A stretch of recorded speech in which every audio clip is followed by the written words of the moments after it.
Hello everyone and welcome back to The Winning Agenda. My name's Jesse Muirman Marshall. Today we've got a very exciting deck tech. We're not only going to be chatting about the Avatar of Earth, but we're also going to be giving away 3 alpha booster packs to our lovely watchers and viewers.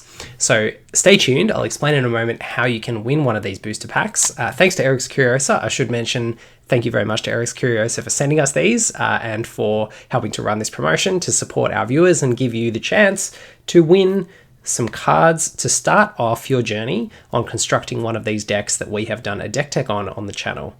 So this is an exciting chance to tie in getting your hands on some alpha cards with also talking about decks and talking specifically today about the Avatar of Earth. So before I dive into the Avatar of Earth deck tech, I'll outline the nature of how you can get your hands on one of these packs.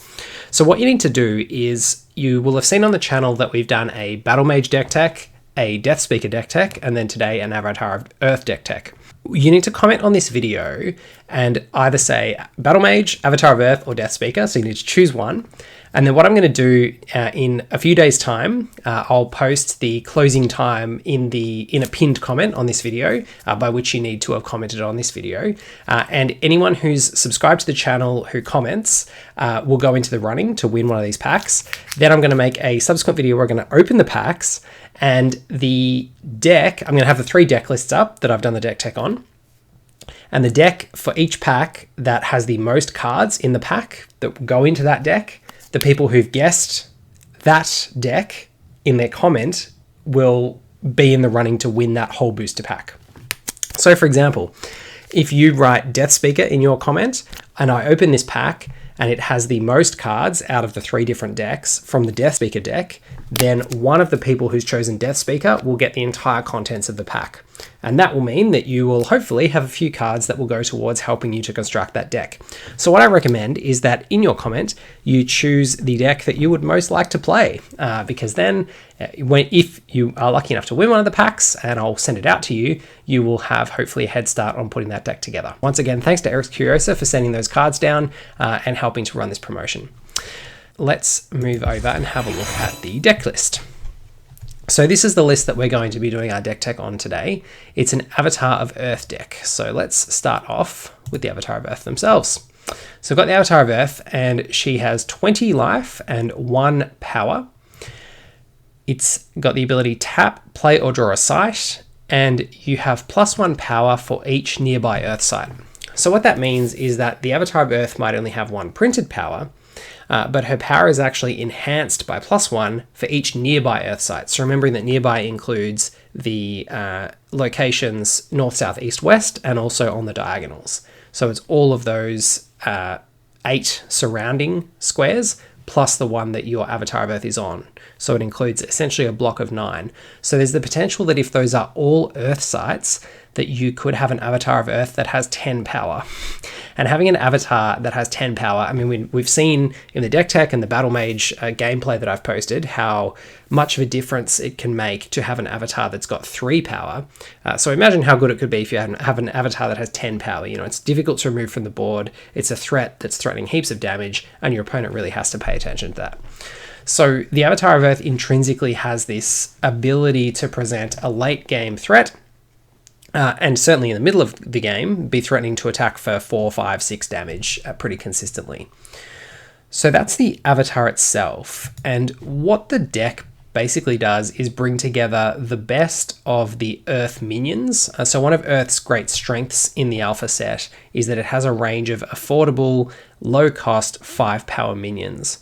So the cheapest of those, of course, is the Slumbering Giantess, which at the moment, as of the recording of this video, you can actually attack your own minions with your minions or your avatar, and that makes Slumbering Giantess extremely powerful. Now, this rule may change before the actual alpha launch, but as of the recording of this video, this costs 3 and it's got 5 power, which is well above the curve. Generally, something that costs 3, the vanilla equivalent we've got is Autumn Unicorn, which is the Earth one, and it's the most powerful. It's got 2 Earth threshold, so it's a little harder to cast than this, and it's only got 4 power. So Slumbering Giantess has a whole additional power, which is pretty strong, and Autumn Unicorn is already 1 power better than the other vanilla creatures in the other colors. It's got this ability though, Genesis Fall Asleep. Slumbering Giantess is disabled until hurt. So when you play it, when it comes into play, it is disabled. So it has essentially, it doesn't hit back if it's struck, it can't attack, it can't move, it can't do anything for all intents and purposes. However, as we'll see in a moment, this Earth deck has a whole lot of small minions that you basically get for free off your villages, off your basic lands, your basic sites. And if you summon a Foot Soldier token, which is a small 1-power token, using your basic sites with their Genesis abilities, you can use those Foot Soldiers to attack your Slumbering Giantess. Because the Giantess is disabled, she won't strike back on the Foot Soldier, so the Foot Soldier won't die, but the Slumbering Giantess will wake up because she will be hurt by the Foot Soldier's 1-power attack. So what this basically leads to is some play patterns where you can start off the game, for instance, with a Humble Village.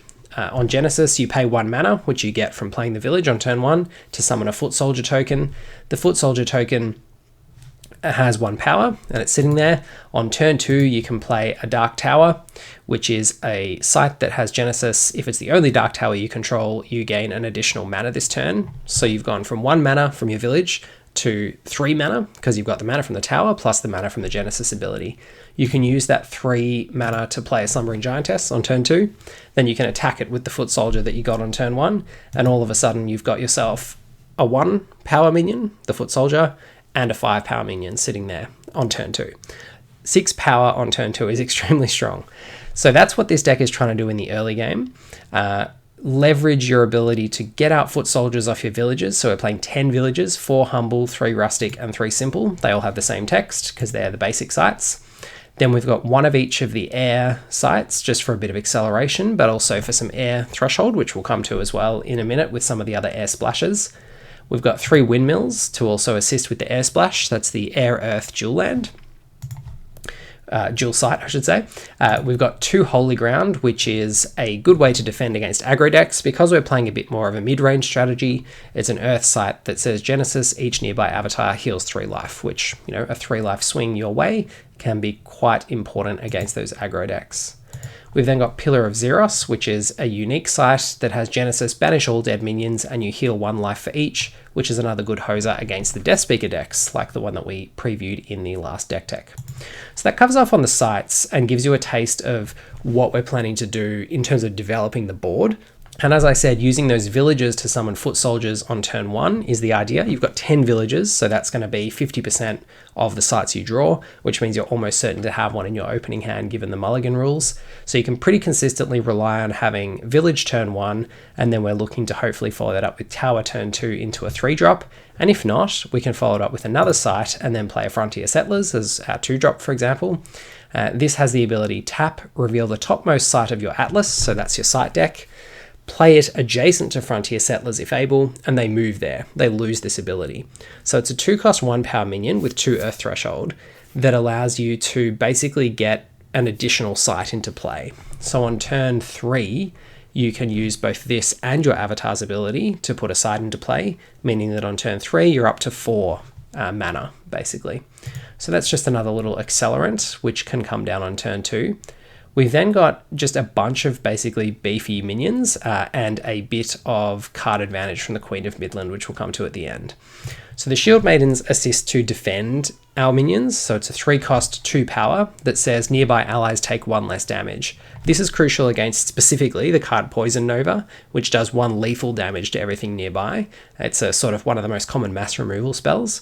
And Shield Maidens basically prevents that from dealing any damage to your minions, so it prevents them from being killed by it, and that can be important.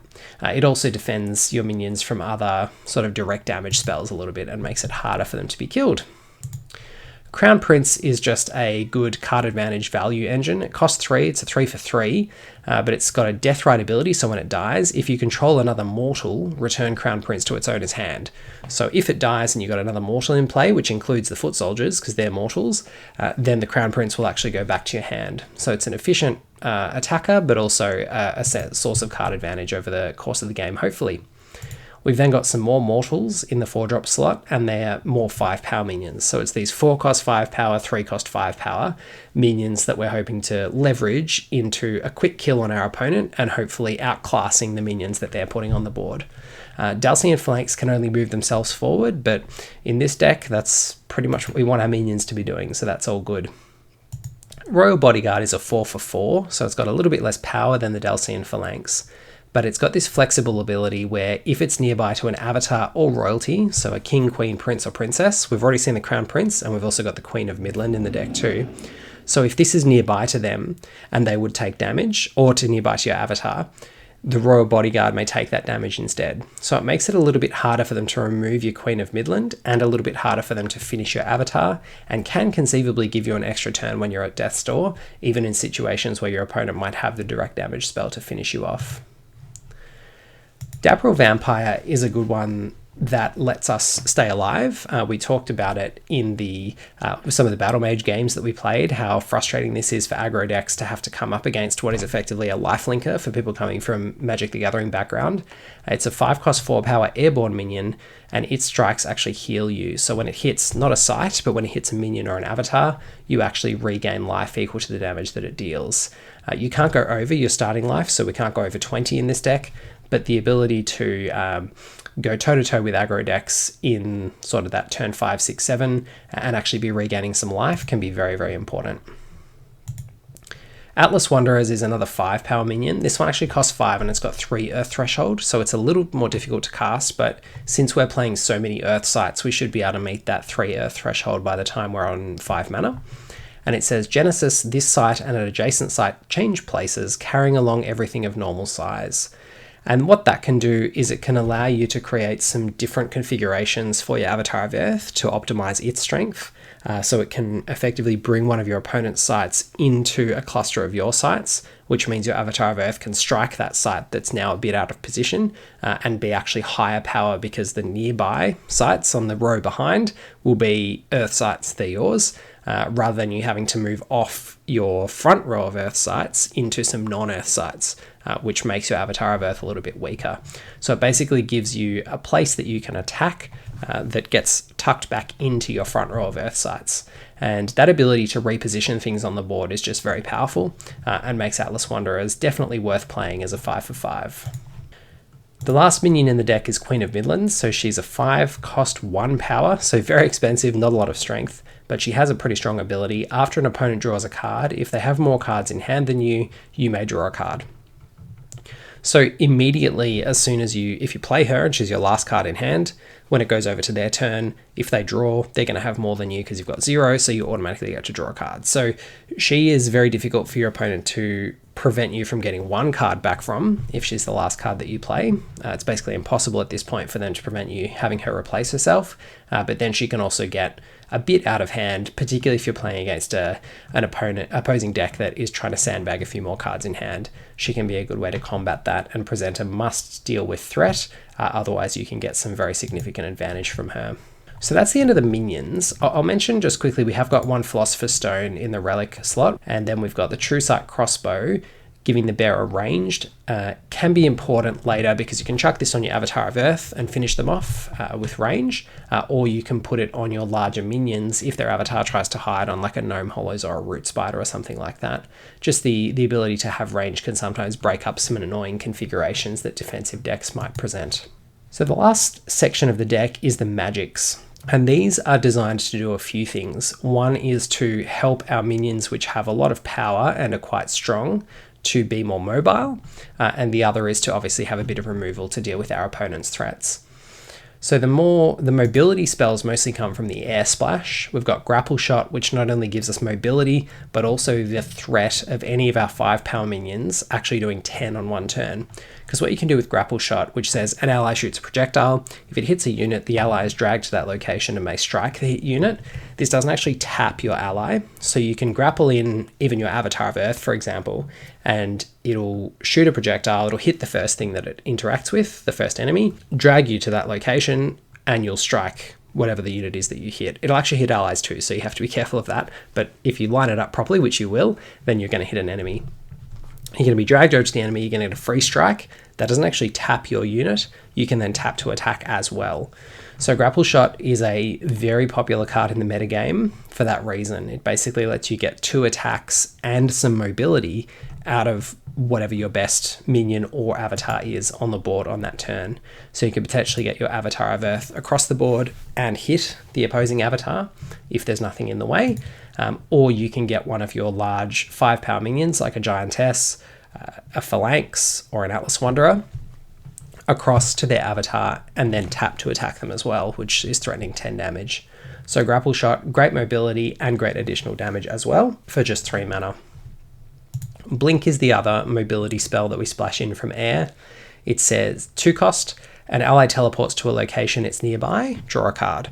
So it replaces itself. It's what we'd call a cantrip in Magic parlance, very powerful.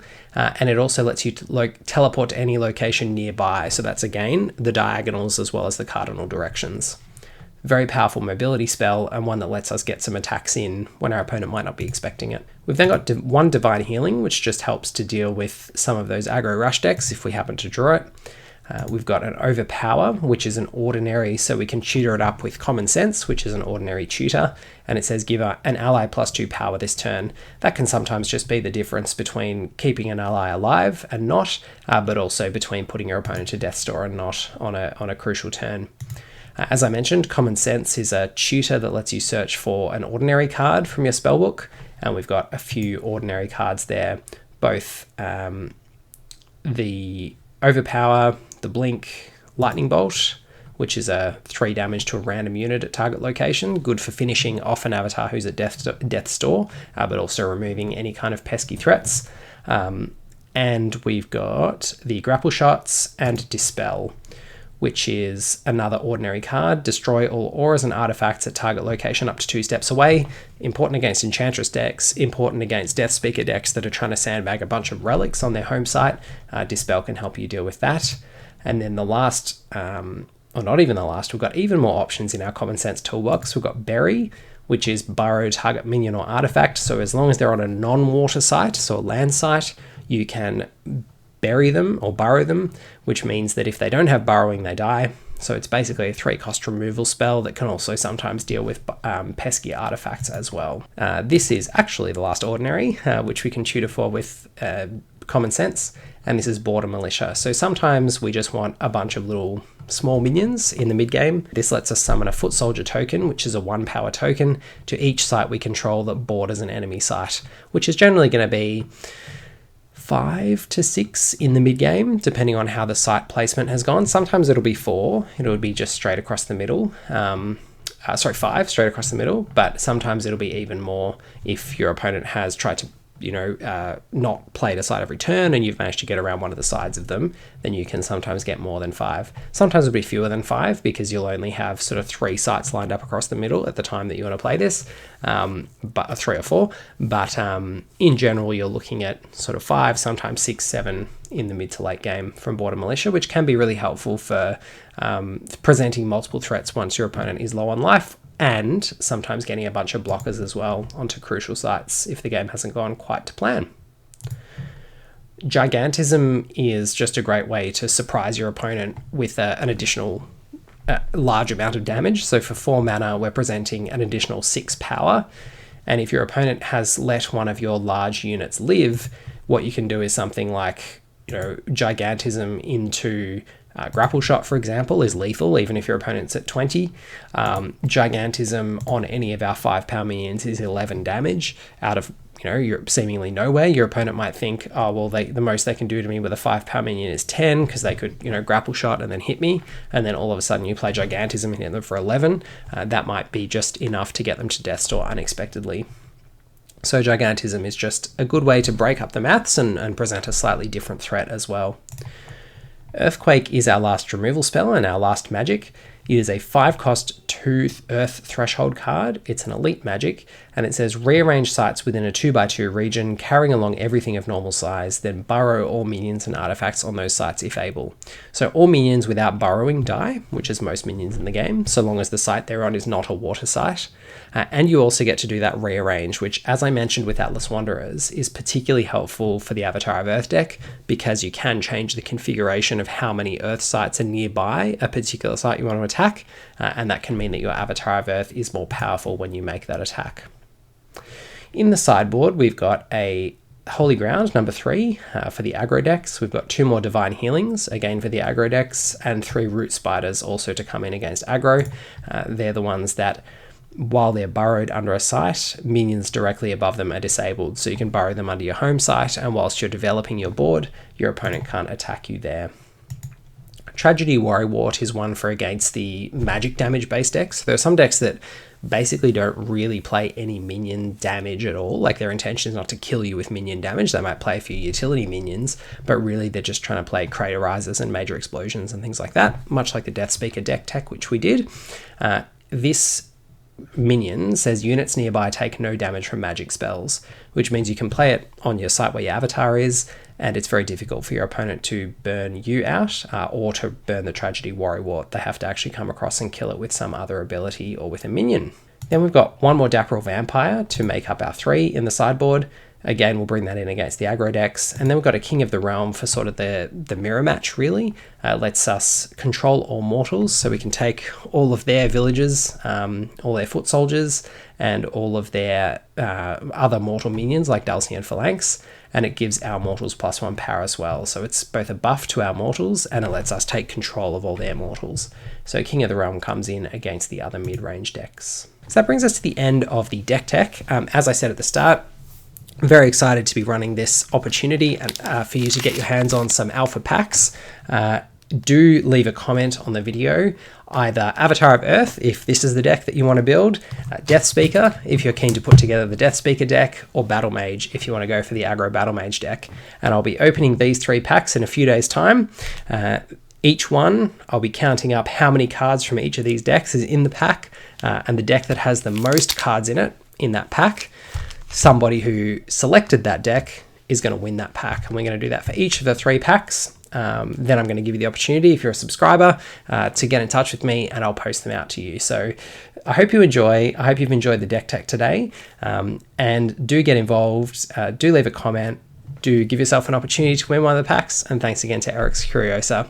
Thanks to everyone for watching, and thanks to our channel members as well for supporting the channel. I will have a few more giveaways coming up for channel members specifically. So if you do want to keep supporting the channel and what we do, and get yourself in the running for those other giveaways, do just hit the join button and join the channel as a member. So thanks very much, and we'll see you next time. Cheers.